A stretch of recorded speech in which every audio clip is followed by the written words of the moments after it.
First of all, I'd like to say good afternoon. Good afternoon. We do better than that. Good afternoon. Good afternoon. Good afternoon. Each and every one of you is among greatness today. It's not because of me. Because of this man right here. He's one of my role models.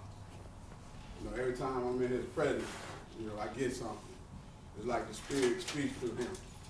So if you don't get anything out of this class, make sure you get his phone number and email and stay in touch with him. Dr. Overton is big time. He's real humble. So he's a great man doing great things, and he's amongst great people.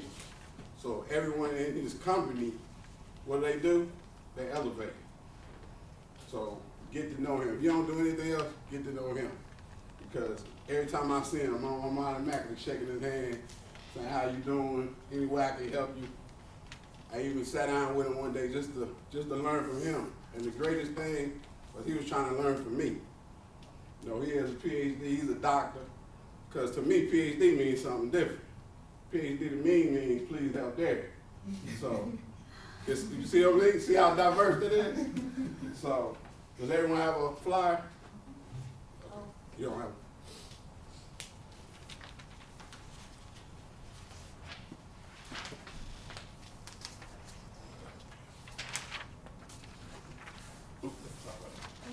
Reason why I'm here because I use whatever I have.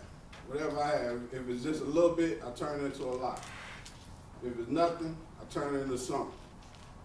And at one point in my life, words were everything. Words was the only thing I had. My first wife left me. I started over, I lost my house. I lost my time with my children. I was in a new city. I lived on the floor for a whole year. And all I had was a Bible and a dictionary. Has anyone ever heard that phrase, woe is me? Woe is me. And I kept saying, woe is me. And then sometimes you say, why me? And then other times you should say, why not me? Why not give me this opportunity? Why not put me in a position to succeed? That's why I wear woe in my heart right here. But woe don't mean a trial or a tribulation, but woe means a testimony and a triumph.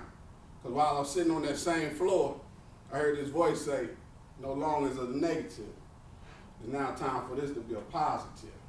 So now I say, before you leave work, or even before you leave this class today, give someone a woe, which means give them a word of encouragement. Like they mentioned earlier, all they had was their education. I'm also a licensed juvenile corrections officer. So every night I'm in jail, I'm in lockup. You know what helps me get through? I dream. Because you're just like one of them. You locked up too. You can't leave until you're relieved. So I dream. And like I said, words sometimes is all you have. So if you're going to take this class, you're going to be serious, keep your word. That's why on the sheet, he told me it was diversity class. So as soon as I knew it was diversity, you know, God gave me a plan, he gave me a vision. He just said, put diversity on the sheet. And through this one word, because diversity is what? It's one word, right? And one word is all it takes. So through diversity, we're going to learn about each other. Now, when you look at diversity, what do you see in the word? Just starting with the letter D, what do you see? Don't worry about how it's always spelled, but just look at the sound sometimes. What do you see inside the word? When you look at diversity, starting with the letter D, what do you see? You don't see D-I in there?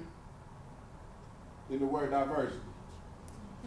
D-I could be for dig. See, I'll ask that question because I want you to dig inside diversity. Because in life, everyone's not going to give it to you. You're not going to be spoon-fed. You're not going to have the silverware. You're not going to have the opportunity. You're not going to always have steak, right? You might have to start off with ramen noodles, 15 cents a bag. I'm serious, but you got to turn that ramen noodles into what? Into rice. And then you got to find out how to get some beans and some steak with that.